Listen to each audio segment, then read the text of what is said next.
Hello everyone, welcome back to our channel US Immigration News. We hope you are doing great. Well, in today's video, we will be talking about the US having a broken immigration system that needs to be repaired. Kamala Harris. Hello everyone. Welcome back to our channel US Immigration News. We hope you're doing great.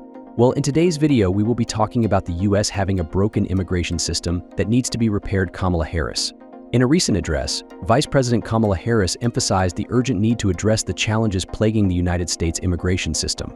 Describing it as broken, she highlighted the complexities and inefficiencies that have left countless families and individuals in limbo. Harris called for comprehensive reforms that prioritize humanitarian values, streamline legal processes, and ensure equitable treatment for all, arguing that a fair immigration system is essential for the nation's economic stability and social fabric. If you are interested in this, so to get all the information, pay attention and watch the video through to the end. Please hit like and subscribe, and don't forget to push the notification bell for an upcoming video. So without any further delay, let's jump into the video. The United States has a broken immigration system that needs to be repaired, Vice President Kamala Harris said on Wednesday in a rare interview with the Republican-leaning news channel, during which she sparred with its popular host. The point is that we have a broken immigration system that needs to be repaired, Harris told Fox News anchor Bret Baier in a rare sit-down with the news channel. So, your Homeland Security Secretary said that 85% of apprehensions, Baier interjected. We have an immigration system, Harris tried to continue with her answer. It's a rough estimate that 6 million people have been released into the country, the Fox News anchor interrupted again. And let us just finish. We'll get to the question. We promise you. We were beginning to answer, the vice president pleaded. When you came into office, your administration immediately reversed several Trump border policies. Most significantly, the policy required illegal immigrants to be detained through deportation, either in the US or in Mexico. And you switched that policy. They were released from custody awaiting trial. So instead, included in those were a large number of single men, adult men, who went on to commit heinous crimes. So looking back, do you regret the decision to remain in Mexico at the beginning of your administration? Baier asked again. At the beginning of our administration, within practically hours of taking the oath, the first bill, practically within hours of taking the oath, was a bill to fix our immigration system, Harris said as Baier kept on interjecting in between. We recognized from day one that, to the point of this being your first question, it is a priority for us as a nation and for the American people. Our focus has been on fixing a problem. From day one, then, we have done several things, including addressing our asylum system and putting more resources, getting more judges, what needed to do to tighten up penalties and increase penalties for illegal crossings, what needed to do to deal with points of entry between border entry points, she said. We worked on supporting what was a bipartisan effort, including some of the most conservative members of the United States Congress, to strengthen the border. That border bill would have put 1,500 more border agents at the border, which is why we believe the Border Patrol agents supported the bill. It would have allowed us to stem the flow of fentanyl coming into the United States, which is a scourge affecting people of every background, every geographic location in our country, killing people, she said. Donald Trump learned about that bill and told them to kill it because he preferred to, instead of fixing a problem, Harris alleged. This election in 20 days will determine whether we have a president of the United States who cares more about fixing a problem, even if it is not to their political advantage in an election, because there was a solution, she said. As Vice President Harris pointed out, the time for action is now. Addressing the failures of the current immigration system is not just a matter of policy but a moral imperative that reflects the nation's values. By embracing comprehensive reform, the United States can pave the way for a more just and efficient system that honors its commitment to being a land of opportunity for all.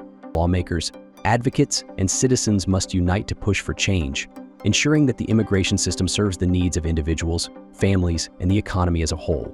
That is all for today in this video. What are your thoughts on this? Please let us know in the comments section below. Thanks for watching the entire video. Hopefully the information is useful to you. See you later in the next video. Till then, take care.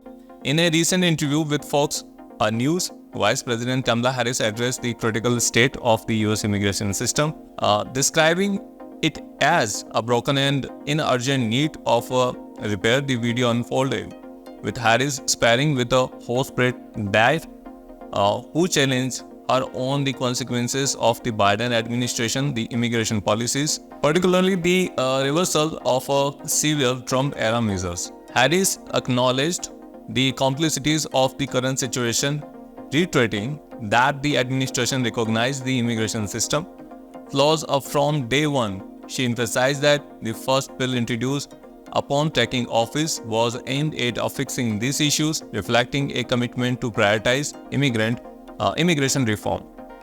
Baier praised her on the administration decision to terminate the Remain in Mexico policy, which required migrants to stay in Mexico while their asylum claims were processed. He questions whether the administration regretted this decision, pointing out concern about the release of individuals who later committed crimes. Despite the interruptions, Harris highlighted several actions taken by the administration to address immigration challenges. She maintained an initiative to improve the asylum system, enhance resources, and increase penalties for illegal crossings. Harris also discussed a bipartisan effort to strengthen border security, which included the addition of 1,500 new border agents to combat issues like fentanyl trafficking, a growing crisis affecting communities across the nation. She claimed that former President Donald Trump interfered with this bipartisan effort, choosing to undermine solution for political gain. Throughout the interview, Harris stressed the urgency of addressing immigration reform, framing it as a moral obligation that reflects the nation's values. She called for a comprehensive approach that would ensure the system serves individuals, families, and the economy effectively. Harris emphasized the importance of unity among lawmakers, advocates, and citizens to create meaningful change in our immigration policy, highlighting the need for a solution that prioritizes the well-being of those affected by the current system shortcoming. In conclusion, Vice President Harris underscored that the time for action is now. Comprehensive reform of the immigration system is not merely a policy issue, it is crucial for upholding the principle of opportunity and justice that the United States represents. As the country approaches a pivotal election, the need for a bipartisan collaboration and effective leadership in addressing these challenges has never been more vital. Harris' remarks serve as a rallying cry for collective action, urging all stakeholders to engage in the pursuit of a fairer, a more efficient immigration system that honors America's legacy as a land of opportunity.